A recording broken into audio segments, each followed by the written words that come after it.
النهاردة جينا نتكلم عن مباراة استثنائية، مباراة لن تأتي في التاريخ، لن تأتي مثلها في التاريخ مرة أخرى. مباراة كلل بها جهد ميسي، تاريخ ميسي. وأنا برضو عايز أتكلم عن أبطال ما كانوش اليوم الدور إنه يفوزوا، منهم جيرو، منهم جريزمان، منهم مبابي، منهم برضو منهم دي ماريا، منهم مارتينيز.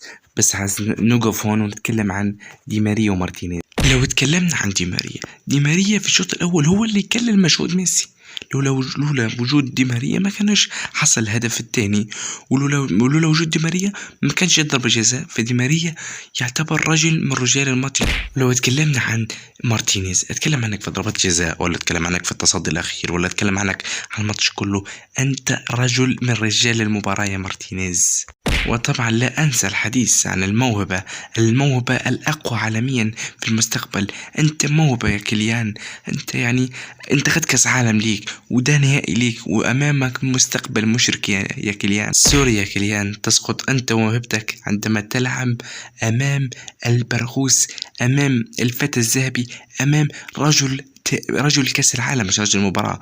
أنت الشخص اللي سجل في جميع الأدوار الإقصائية. نعم أنت الأفضل في التاريخ يا ميسي، نعم أنت أفضل تكليل لمجهود عبر التاريخ يا ميسي. وبس نكون وصلنا لنهاية حلقة معكم محمود، كنا نتغفل لا تنسوا لايك وشير وسبسكرايب، نقول لكم سلام.